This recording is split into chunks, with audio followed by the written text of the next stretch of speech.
Hello नमस्कार दोस्तों, आप सभी का आपके अपने प्यारे से परिवार सेड़ा क्लासेस में एक बार फिर बहुत बहुत स्वागत है। आज हम लेके आए हैं प्रश्न सीरीज 15। कल जो हमने चर्चा की थी प्रश्न सीरीज 14 पे, जिसमें सामान्य ज्ञान पे चर्चा की थी। आज सीरीज नंबर 15 में हम चर्चा करेंगे सामान्य विज्ञान और सामान्य ज्ञान पर। तो चलिए चलते हैं आज का पहला क्वेश्चन। आज का पहला क्वेश्चन है, सार्क का पहला अध्यक्ष कौन था? देखिए, सार्क जो संगठन जो है उसका जो प्रथम जो अध्यक्ष था वो कौन था? पहला अध्यक्ष जो था वो अब्दुल हसन था। कौन था? सार्क देश संगठन जो है उसका पहला अध्यक्ष जो था वो अब्दुल हसन था, जो बांग्लादेश का निवासी था।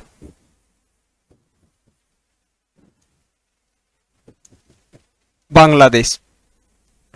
और वर्तमान में अगर हम बात करें, वर्तमान में जो अध्यक्ष है वो असाला रुआन। कौन है? असाला रुआन जो है वो सार्क देश संगठन जो संगठन जो है उसका वर्तमान जो अध्यक्ष है वो असाला रुआन है। सार्क संगठन जो है इसकी स्थापना जो है वो 1985 में हुई थी। कब हुई थी इसकी स्थापना? जो है वो 1985 में इसकी स्थापना हुई थी। स्थापना के समय इसमें 7 सदस्य देश थे। कितने? 7 सदस्य देश इसमें सम्मिलित थे। पहला जो देश था वो भारत था, दूसरा जो देश था वो था नेपाल, तीसरा जो था वो भूटान, चौथा जो था वो बांग्लादेश, और पांचवा जो देश था वो पाकिस्तान, और छठा जो देश था वो श्रीलंका था, और सातवां जो देश था वो मालदीव था। कौन सा था? मालदीव था। आठवां जो देश है वो पाकिस्तान को सम्मिलित किया गया था। आठवां जो देश है पाकिस्तान को सम्मिलित किया गया। अब सार्क देश की स्थापना जो है, मुख्यालय की अगर बात करें, इसकी स्थापना जो है 1885 में ढाका में हुई थी। ढाका बांग्लादेश। कहाँ हुई थी? ढाका बांग्लादेश में इसकी स्थापना हुई थी, 1985 में हुई थी। और स्थापना के समय इसमें सदस्य देश जो थे वो 7 सदस्य देश थे। वर्तमान में सदस्य देश जो कितने हैं? 8 है। और वर्तमान में अध्यक्ष जो है वो असाला रुआन है, और पहले अध्यक्ष जो थे वो अब्दुल हसन थे। असाला रुआन जो है वो श्रीलंका देश के हैं। किसके हैं? श्रीलंका देश के। चलिए क्वेश्चन नंबर 2, भारतीय संविधान में न्यायिका समीक्षा की अवधारणा किस देश से ली गई है? देखिए, संविधान में न्यायिका समीक्षा की अवधारणा जो है वो किस देश से ली गई है? तो वो ली गई है अमेरिका से, संयुक्त राज्य अमेरिका देश से ली गई है। और एक समवर्ती सूची भी पूछी जाती है, ये भी ध्यान रखें। समवर्ती सूची जो है वो कहां से ली गई है? एक पूछी जाती है एकल नागरिकता। एकल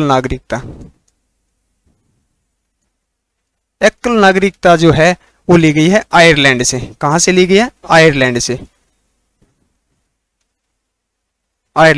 और समवर्ती सूची जो है वो ऑस्ट्रेलिया से ली गई है। कहां से ली गई है? ऑस्ट्रेलिया से ली गई है। एकल नागरिकता जो आयरलैंड से ली गई है, और न्यायिका समीक्षा की जो अवधारणा है वो संयुक्त राज्य अमेरिका से ली गई है। क्वेश्चन नंबर 3, एलोरा की गुफाएं का संबंध किस धर्म से? एलोरा की जो गुफाएं हैं उसका संबंध जो है वो किस धर्म से है? पहला ऑप्शन है हिंदू धर्म, दूसरा जैन धर्म, तीसरा बौद्ध धर्म। राइट आंसर हो इसका डी, ये सभी। देखिए, एलोरा की जो गुफाएं हैं, यहां 34 गुफाओं का, कितनी? 34 गुफाओं का एक समूह है, जिसमें हिंदू धर्म की 17 गुफाएं हैं। कितनी गुफाएं हैं? हिंदू धर्म की 17 गुफाएं हैं, जैन धर्म की 5 गुफाएं हैं, और बौद्ध धर्म की 12 गुफाएं हैं। अगर क्वेश्चन इस तरीके से पूछा जाता है एलोरा की गुफाएं का संबंध किससे है, और ऑप्शन दिया होता डी यह सभी, तो इसका राइट आंसर होगा हिंदू धर्म से भी है, जैन धर्म से भी है, बौद्ध धर्म से। अगर ऑप्शन में डी यह सभी नहीं होता तो मुख्यतः जो मानी गई है वो हिंदू धर्म से मानी गई है।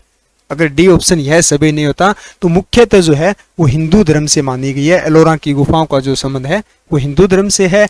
और वैसे अगर ऑप्शन में दिया हुआ यह सभी, तो हिंदू, बौद्ध और जैन धर्म तीनों से संबंधित है। अब देखिए, एलोरा की जो गुफाएं हैं वो सह्याद्री की जो पर्वतमाला की जो पहाड़ियां हैं महाराष्ट्र में, वहां स्थित है। कहां स्थित है? महाराष्ट्र, महाराष्ट्र की सह्याद्री की पहाड़ियों में स्थित है ये। क्वेश्चन नंबर 4, भारत का राष्ट्रीय चिन्ह के नीचे आदर्श वाक्य क्या है? देखिए भारत का जो राष्ट्रीय चिन्ह जो है उसके नीचे जो आदर्श वाक्य, आदर्श चिन्ह जो है उसके नीचे जो आदर्श वाक्य जो दिया है वो कौन सा है? तो आदर्श वाक्य जो है वो क्या है? सत्यमेव जयते है, जो मुंडको उपनिषद से लिया गया है। कहां से लिया गया है? मुंडको उपनिषद से। क्वेश्चन नंबर 5, सिंधु घाटी सभ्यता के किस स्थल की खुदाई सर्वप्रथम? देखिए सिंधु घाटी सभ्यता का जो स्थल था उसकी सर्वप्रथम खुदाई या सर्वप्रथम खोदा गया जो स्थल जो था वो था हड़प्पा। कौन सा स्थल था? हड़प्पा स्थल था, जिसकी खुदाई जो है 1921 में की गई थी। उसके बाद जो खुदाई की गई थी वो मोहनजोदड़ो की गई थी। कब? 1922 में। कब की गई थी? 1922 में। और हड़प्पा स्थल की जो खुदाई जो है वो किसके द्वारा की गई थी? वो की गई थी दयाराम साहनी द्वारा।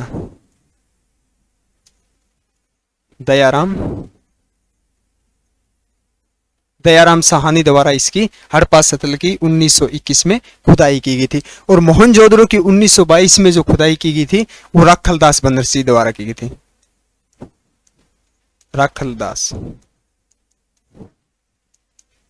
राखलदास बनर्जी द्वारा की गई थी। शॉर्ट में से लिखा जाता है आर.डी. बनर्जी, ये भी ध्यान रखें। आर.डी. बनर्जी द्वारा इसकी क्या की थी? खोज की गई थी। अब नदी भी पूछी जाती है, तो हड़प्पा स्थल जो है वो किस नदी के तट पर स्थित है? तो हड़प्पा स्थल जो है वो रावी नदी के तट पर स्थित है। कहां स्थित है? रावी नदी के तट पर स्थित है। और मोहनजोदड़ो जो है वो सिंधु नदी के तट पर स्थित है। किस पर? सिंधु नदी के तट पर स्थित है। चलिए क्वेश्चन नंबर 6, सबसे प्राचीन पर्वत श्रृंखला है। देखिए सबसे पुरानी जो पर्वत श्रृंखला जो है वो है अरावली पर्वत श्रृंखला। कौन सी पर्वत श्रृंखला है? अरावली पर्वत श्रृंखला सबसे प्राचीन या सबसे पुरानी पर्वत श्रृंखला है। अरावली पर्वत श्रृंखला का जो विस्तार जो मिलता है वो 3 राज्य और 1 केंद्र शासित प्रदेश में मिलता है। इसका विस्तार जो है गुजरात, राजस्थान, हरियाणा और दिल्ली। कहां मिलता है? हरियाणा और दिल्ली। 3 राज्य और 1 केंद्र शासित प्रदेश में इसका विस्तार मिलता है। अब बात करते हैं सबसे ऊंची चोटी की। सबसे ऊंची चोटी पूछी जाती है तो अरावली पर्वत की सबसे ऊंची चोटी जो है वो है गुरु शिखर। कौन सी है?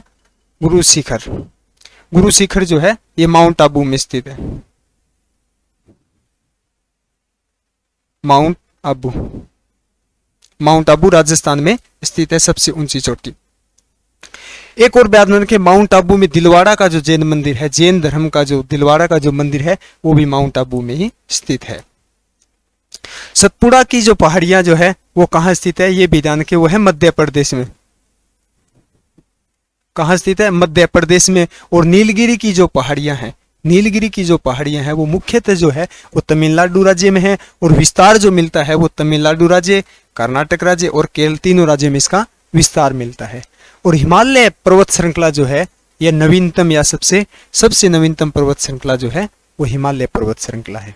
और पुरानी या प्राचीन जो है वो अरावली पर्वत श्रृंखला है, जिसका विस्तार जो है 3 राज्य 1 केंद्र शासित प्रदेश में मिलता है। और इसकी सबसे ऊंची चोटी जो है वो गुरु शिखर माउंट आबू में स्थित है, जहां दिलवाड़ा का जैन मंदिर भी यही माउंट आबू में स्थित है। चलिए क्वेश्चन नंबर 7, भारत किस गोलार्ध में स्थित है? देखिए भारत जो है ये देखिए ये हमारी देशांतर रेखा है, ये हमारी अक्षांश 0 डिग्री अक्षांश रेखा है। ये उत्तर दिशा होगी, ये होगी हमारी दक्षिण, और ये होगी हमारी पूर्व, और ये होगी हमारी पश्चिम। भारत जो है वो यहां स्थित है। कहां स्थित है? यहां स्थित है। तो इस दिशा को हम बोलेंगे उत्तर पूर्वी, इस दिशा को हम बोलेंगे पूर्वी दक्षिण, और इस दिशा को बोलेंगे दक्षिण पश्चिमी, और इसको उत्तर पश्चिमी। तो भारत जो है वो उत्तर पूर्वी दिशा में स्थित है। कहां स्थित है? उत्तरी पूर्वी दिशा में स्थित है। सी ऑप्शन इसका राइट होगा। क्वेश्चन नंबर 8, बंगाल का शोक किस नदी को कहा जाता है? देखिए जो प्रभावित, जो सबसे ज्यादा जो बाढ़ आती है उस नदी को शोक कहा जाता है। जो बंगाल जो है, पश्चिम बंगाल का जो है वो शोक जो कहा जाता है वो दामोदर नदी को कहा जाता है। किसको कहा जाता है? दामोदर नदी को बंगाल का शोक कहा जाता है। एक और पूछा जाता है बिहार का शोक, बिहार का शोक। एक उड़ीसा का शोक भी पूछा जाता है। उड़ीसा का शोक किस नदी को कहा जाता है? उड़ीसा का शोक जो है वो महानदी को कहा जाता है। किसको? महानदी को कहा जाता है। और बिहार का शोक जो है वो कोसी नदी को कहा जाता है। किसको कहा जाता है? कोसी नदी को कहा जाता है। और कोसी नदी जो एकमात्र ऐसी नदी है जो सर्वाधिक मार्ग बदलने के लिए जानी जाती है।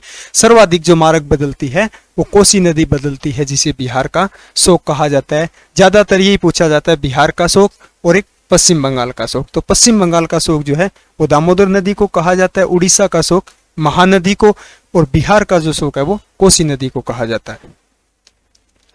क्वेश्चन नंबर 9, इसरो द्वारा छोड़ा गया प्रथम उपग्रह। देखिए इसरो द्वारा छोड़ा गया पहला या प्रथम उपग्रह जो था वो था आर्यभट्ट। कौन सा था? आर्यभट्ट उपग्रह जो था उसको भारत द्वारा छोड़ा गया था 1975 में, प्रथम उपग्रह। और यह भी ध्यान रखें आर्यभट्ट जो है यह कृत्रिम उपग्रह था। क्या था? कृत्रिम उपग्रह, जो सोवियत संघ द्वारा, सोवियत संघ की सहायता द्वारा, सोवियत संघ द्वारा छोड़ा गया था 1975 में, जिसका नाम था आर्यभट्ट। और किसके द्वारा छोड़ा गया? इसरो द्वारा।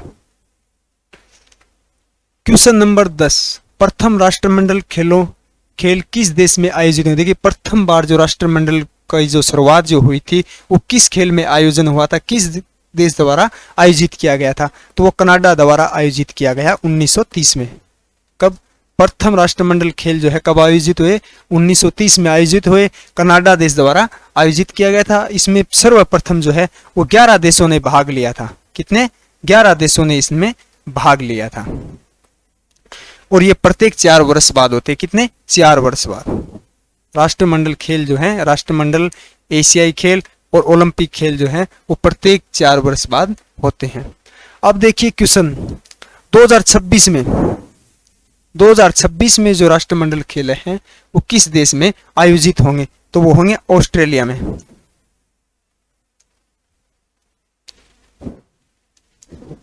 ऑस्ट्रेलिया में। कहाँ होंगे? ऑस्ट्रेलिया में आयोजित होंगे। और दूसरा जो है, ऑस्ट्रेलिया जो देश है उसने अब तक 6 बार राष्ट्रमंडल खेलों का आयोजन किया है। कितने बार? 6 बार। और सर्वप्रथम किया था वो किसने किया था? कनाडा ने किया था। कब किया था? 1930 में किया था। राष्ट्रमंडल खेल जो है वो प्रत्येक 4 वर्ष बाद होते हैं। ओलंपिक खेल, एशियाई खेल और राष्ट्रमंडल खेल।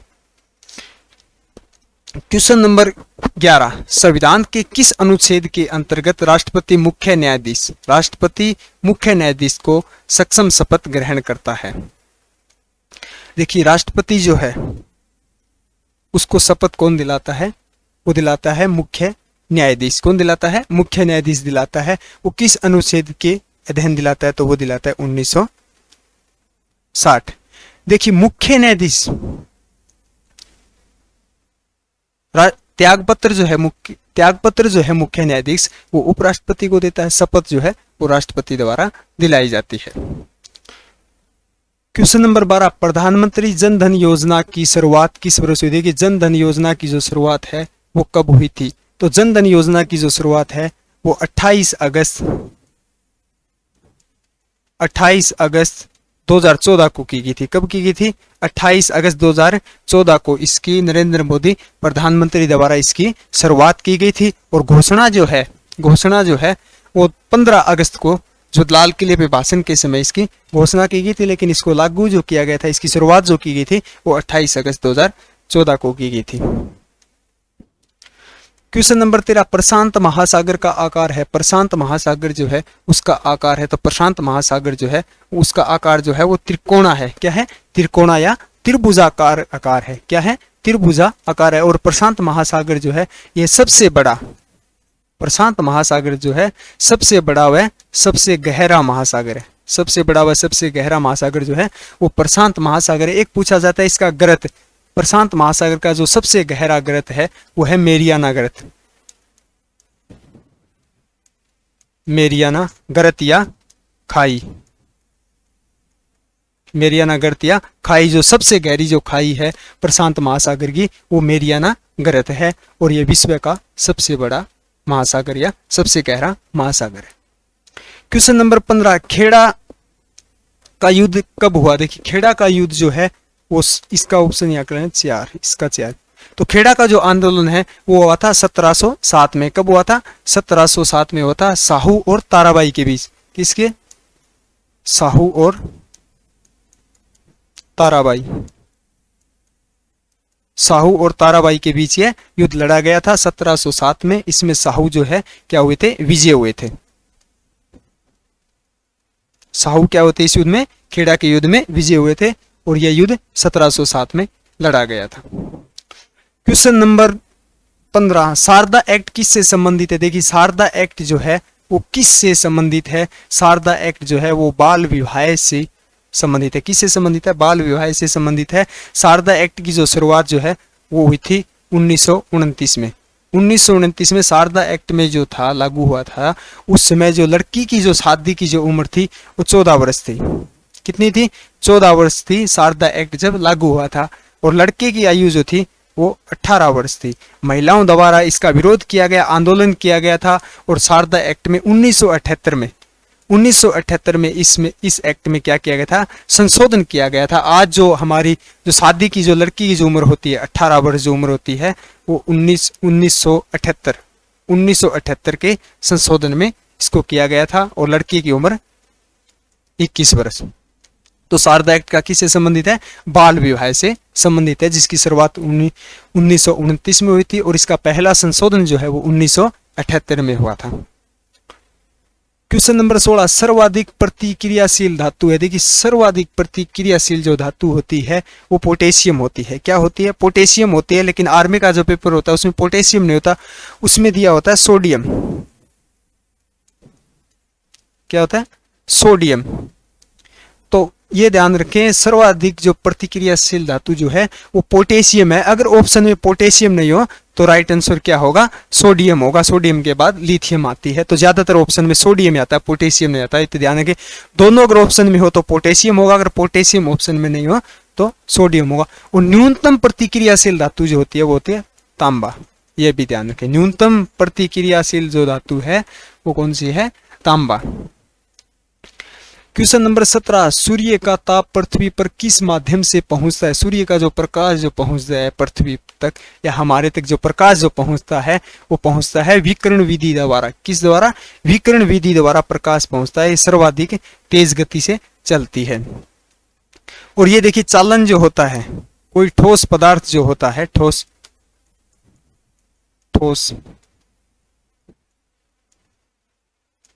पदार्थ जो होता है उसमें जो गति, जो उष्मा जो गति करती है वो चालन विधि द्वारा करती है। किस द्वारा करती है? चालन विधि द्वारा करती है। और संवहन विधि जो होती है, कोई तरल पदार्थ या गैस जो होती है उसमें जो उष्मा प्रवाहित जो होती है वो संवहन विधि द्वारा होती है। किस द्वारा होती है? संवहन विधि द्वारा होती है। क्वेश्चन नंबर 18, एक समतल दर्पण की फोकस दूरी होती है। देखिए एक समतल दर्पण जो होता है उसकी फोकस दूरी जो होती है वो असीमित होती है। क्या होती है? असीमित या अनंत होती है। क्या होती है? अनंत या असीमित दूरी होती है। और इसका अवतल दर्पण द्वारा एक पूछा जाता है प्रतिबिंब। प्रतिबिंब जो होता है वो आभासी और उल्टा प्रतिबिंब बनता है। किस द्वारा? समतल दर्पण द्वारा।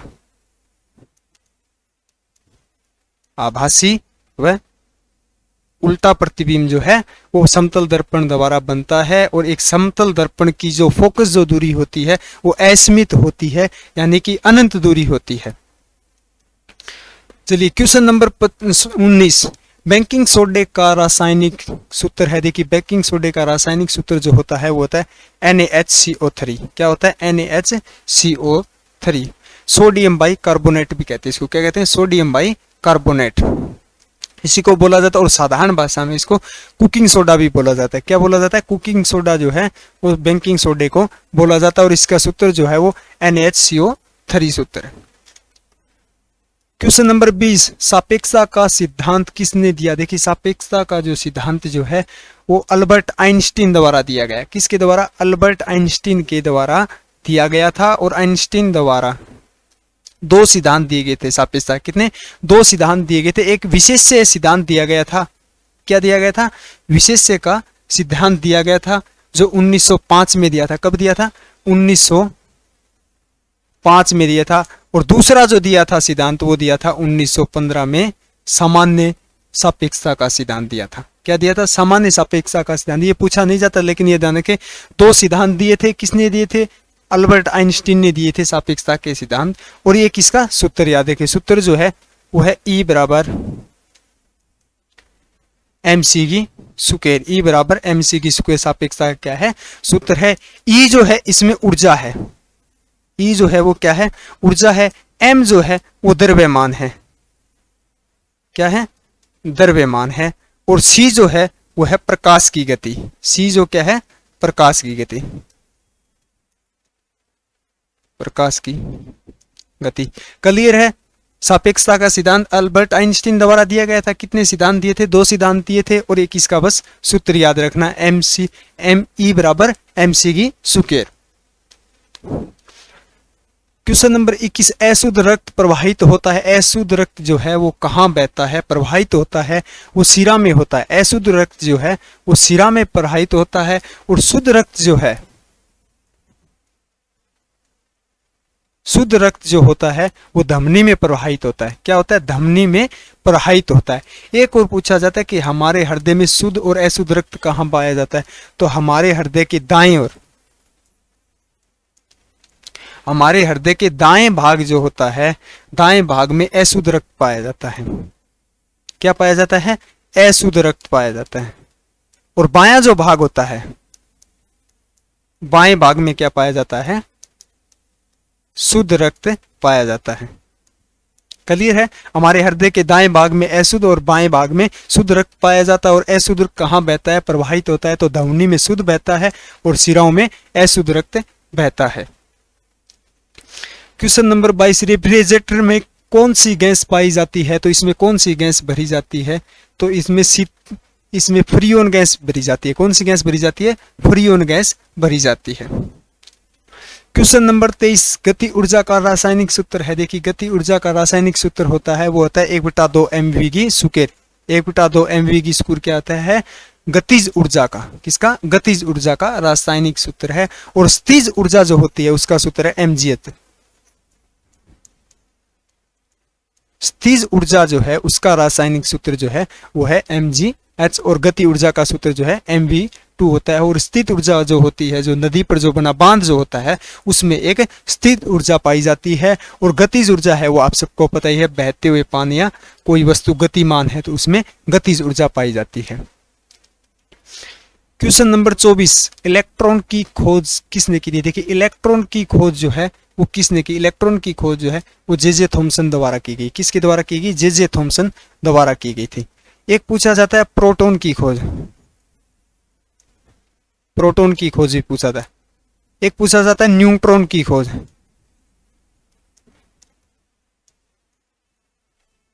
प्रोटॉन और न्यूट्रॉन दोनों पर एक इलेक्ट्रॉन, तीनों की खोज पूछा जाता है। ज्यादातर पूछा जाता है प्रोटॉन की खोज। क्या पूछा जाता है? प्रोटॉन की खोज। प्रोटॉन की खोज जो है वो गोल्डस्टीन द्वारा की गई थी। किसके द्वारा की गई थी? गोल्डस्टीन द्वारा की गई थी। और ज्यादातर क्या है कि इसको कंफ्यूजन होता है, रदरफोर्ड द्वारा की गई।